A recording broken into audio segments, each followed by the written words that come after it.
เจริญสุขีพ่อแม่พี่น้องทั่วโค้งเขตห้องมนุษย์โลการายการวันนี้มีวาสนาได้พิกขึ้นมาออกอากาศกล้องฮือคนฟังเสียงดังว่องว่องล่องโตยคลื่นในท้องฟ้าเข้าสู่เครื่องฮับปุ๊บปั๊บบัดยามือคนตัวหน้า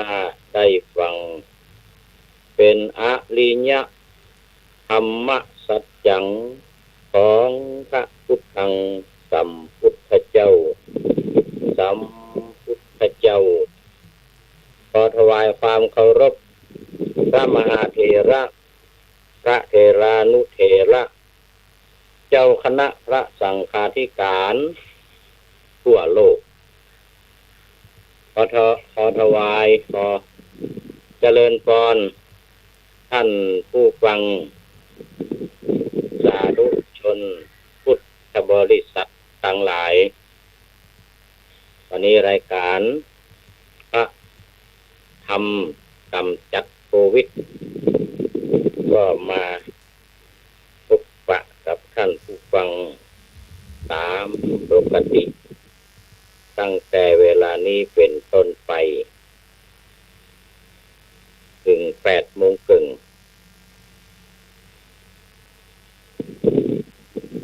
อันดับแรกก็จะต้องมารายงานเหตุการณ์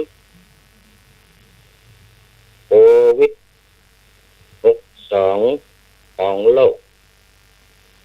และของประเทศไทยไปตามลำดับ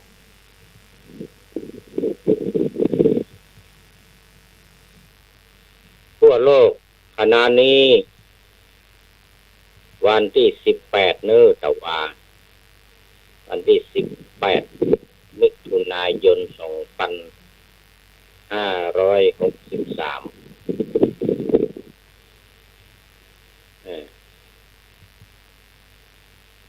ติดเชื้อ8,400,100 สาว8,400,100 สาวเสียชีวิตไป451,263 451,263อันนี้ก็เป็นสถิติของโลกที่ยังเพิ่มขึ้นอีกเป็นสถิติที่ยังน่ากลัวอยู่ถึงแม้ว่าในเมืองไทยเฮานี้ยังแบบเพิ่มขึ้นยังอยู่เหมือนเดิมก็ตามแต่ว่าทั่วโลกประเทศไทยเอาไปอยู่ในโลกนี้ตัวเองเป็นสถิติที่น่าเป็นห่วงแล้ว 2-3 วันที่ผ่านมานี้ก็มีข่าวจากประเทศจีนแล้วก็อเมริกาก็ยืนยันมาโดยว่าโควิดรอบ2กำลังเกิดขึ้นระบาดขนาดหนักในประเทศจีนอเมริกาก็โจมตีใหญ่ว่าจีนนี่ปกปิด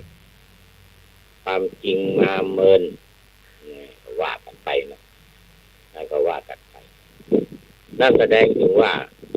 สถานการณ์ของโลกปัจจุบันบอกว่าในยุโรปบอกว่าในอเมริกาในเอเชียออสเตรเลียยังอยู่ในอาการหนักในสภาพที่ว่าเพิ่มขึ้นอยู่ที่ก็มีทีท่าว่าจะลดลงอันดับ 1ของโลกก็ยังอยู่ที่อเมริกา ติดเชื้ออยู่2 ล้านฝ่ายแล้วก็เสียชีวิตในอเมริกานี่ก็1,180,000 118,283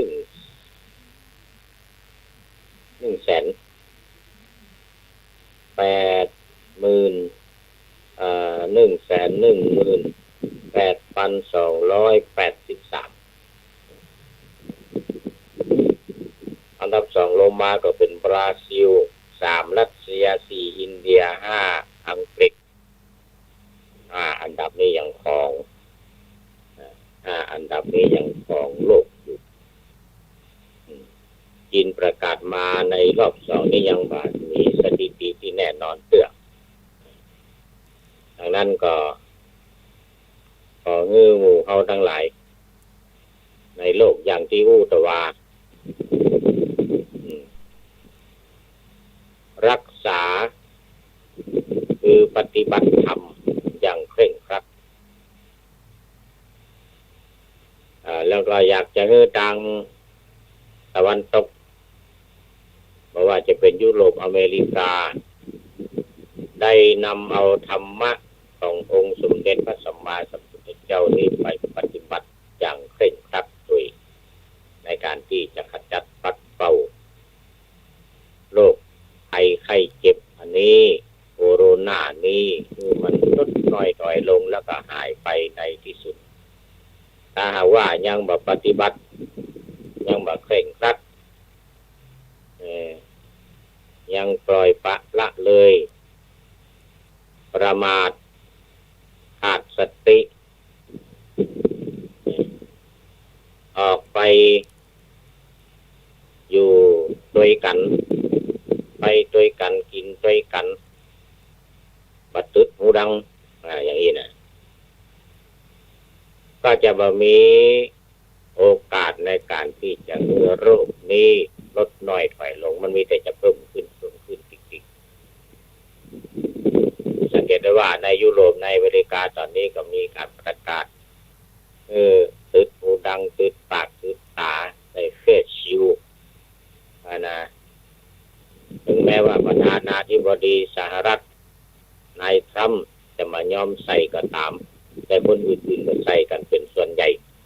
80-90%แต่คนที่ดื้อคนที่บักกลัวคนที่ประกาศ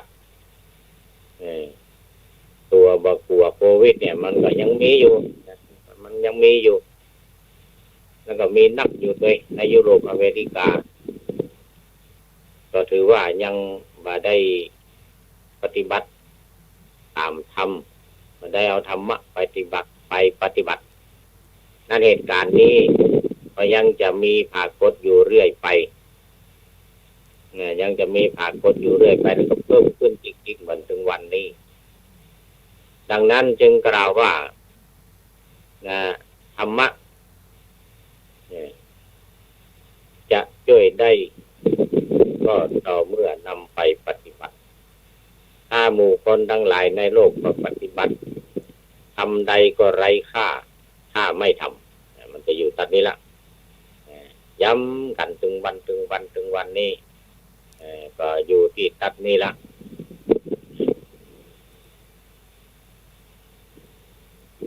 ส่วนใหญ่ถ้าได้ยินทุกเจ้าว่าปฏิบัติธรรมก็มักจะหมายไปถึงการไปนั่งรับหูรับตาพุทโธพุทธาสัมมาระหังพองหนอยุบหนอถึงเครียดยังก็ว่ากันไปทางพุทธมันก็ทุกมันไม่ใช่มาทุกแต่มันเป็นส่วนหนึ่งมันเป็นส่วนหนึ่งแต่ที่จริงแล้วเนี่ยการปฏิบัติทั้ง3อย่างการปฏิบัติทั้ง3อย่างทั้งคือทางตรงทางอ้อมแล้วก็ทางมหาอ้อมเนี่ยเป็นสิ่งที่สำคัญอยู่ที่การรับเอาไปปฏิบัติเพราะว่าจะปฏิบัติหนักปฏิบัติน้อยจะเข้าสายตรงวิปัสสนาก็ยิ่งดีคือจะได้พิจารณาตลอดเวลาระลึกถึงตลอดเวลาขาดสติก็มีความประมาท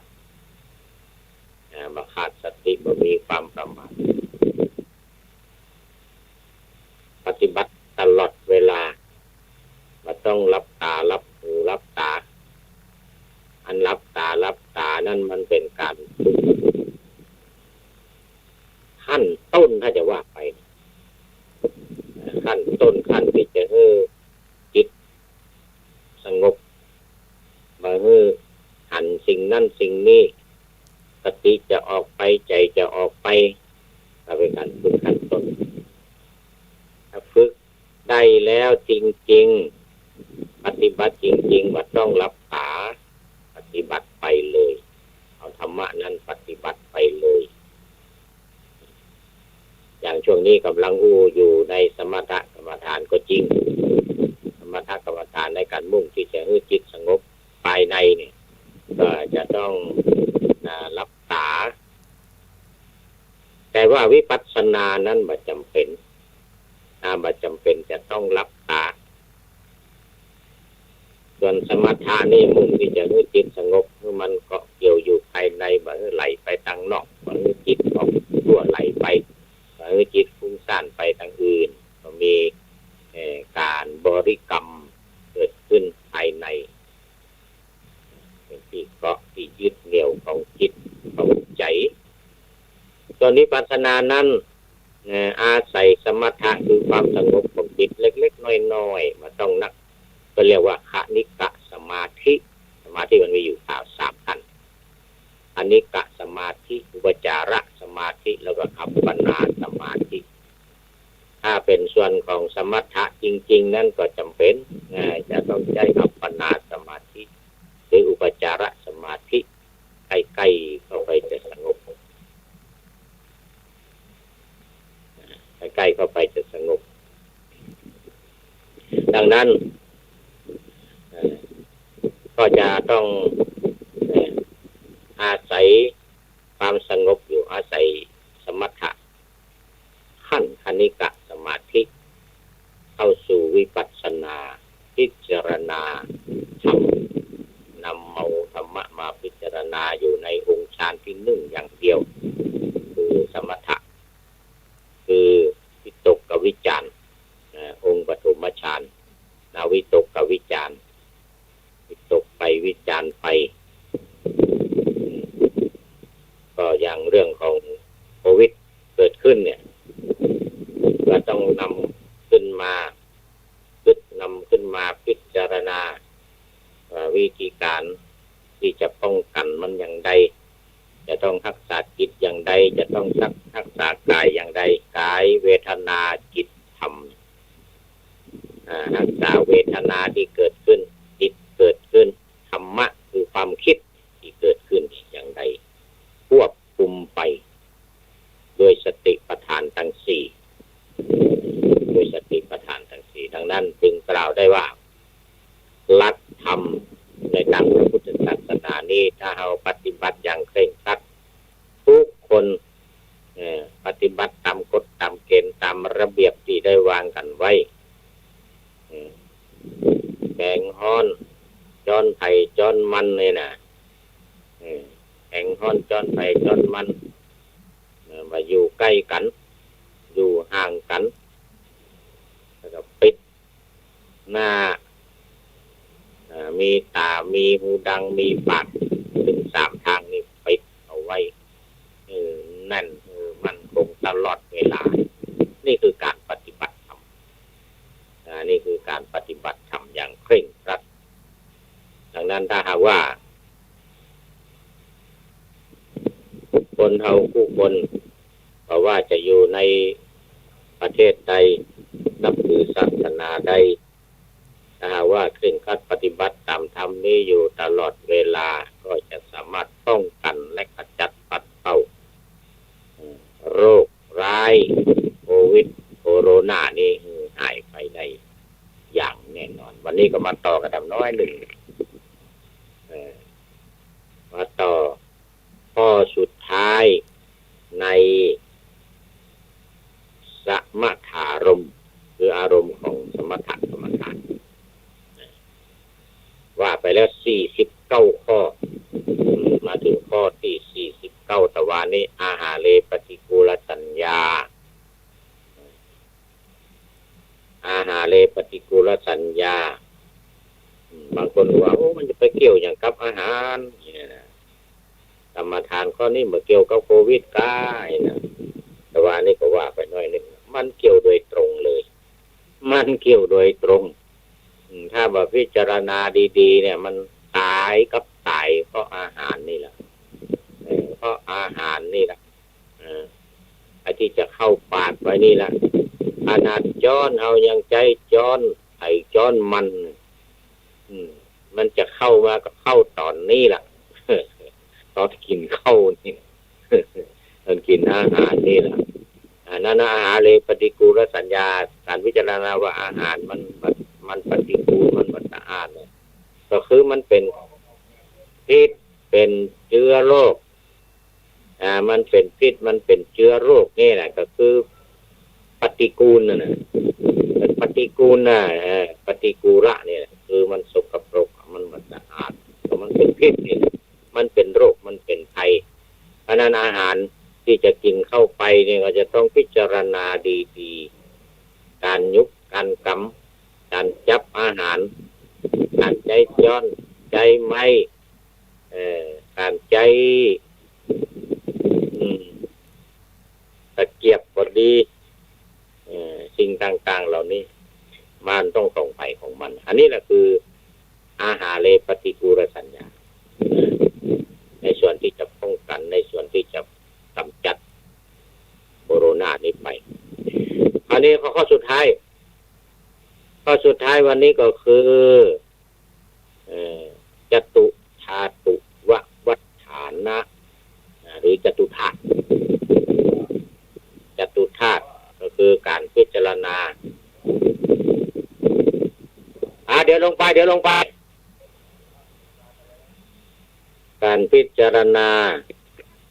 อย่างละเอียดถี่ถ้วนในเรื่องของธาตุสี่ตอนนี้เดี๋ยวจะต้องออกรายการก่อนเวลาสักน้อยเพราะว่าตอนนี้มีกิจนิมนต์มีกิจนิมนต์รถมารอละ8:30นี่รถจะออกดังนั้นก็จบนี่เอาจบพอดีเสร็จแล้วก็เดี๋ยวจะได้ออกรายการก่อนเวลาน้อยนะประมาณสัก5 นาทีก่อนเวลาสัก5 นาทีจตุธาตุวัฏฐานะมีการพิจารณาถึงธาตุสี่ที่อยู่ในตัวของเราธาตุดินธาตุน้ำธาตุลมธาตุไฟพิจารณาอย่างไรพิจารณาว่ามันเป็นสิ่งที่มารวมกันอยู่ที่นี่เป็นสักว่าความหมายของมันคือว่าสักว่ามันมารวมกันที่นี่บ่ใช่ตัวบ่ใช่ตนบ่ใช่บุคคลบ่ใช่เฮาบ่ใช่เขาพิจารณาในทำนองนี้พิจารณาในทำนองนี้ว่าดินน้ำลมไฟที่อยู่ในตัวของเราเนี่ยธาตุดินเป็นสิ่งที่เกาะกลุ่มกันให้มันแข็งมันเป็นก้อนเป็นกลุ่มเนี่ยในขณะที่มันเกาะกลุ่มกันเป็นก้อนเป็นกลุ่มนี่ก็มีน้ำอยู่ด้วยในไม่ว่าจะเป็นเอ็นเป็นกระดูกเป็นเนื้อเป็นหนังเป็นหูเป็นตาเป็นเขี้ยวนี่แต่ละอันเนี่ยถ้าบ่มีน้ำนี่นะมันจะบ่เกาะกลุ่มกันเป็นกลุ่มเป็นก้อนเป็นตัวเป็นตนที่เราสมมุติกันนี่นะตัวตนที่เราสมมุติกันนี่ขึ้นนี่นะมันจะแบบเกาะกันเป็นกลุ่มก้อนนิ้วมันจะเป็นนิ้วอย่างนี้มันก็กระจุยกระจายอยู่ที่ไผที่มันเพราะนั้นการรวมกันเนี่ยการเข้ามารวมกันเนี่ยจตุธาตุวัฏฐานนะคือมันมารวมกันอยู่มาติดกันอยู่จึงทำให้เราได้สมมุติเรียกว่าอันนี้เนอะเป็นคนอันนี้เนอะเป็นสัตว์อันนี้เนอะเป็นงัวเป็นควายอันนี้เนอะเป็นช้างเป็นม้าอันนี้เนอะเป็นหมูเป็นหมานะมันเป็นกันเอาแต่สมมุติชื่อมันฮู้กันในทางโลกฮู้กันในทางโลกอันนี้เป็นคนเพราะเป็นคนมาแล้วต้องสมมุติว่านี่ชื่อไอ้แก้วไอ้คำไอ้ดำไอ้แดงอย่างนี้เป็นต้นอันนี้มันเป็นการสมมุติมาได้การพิ ารณา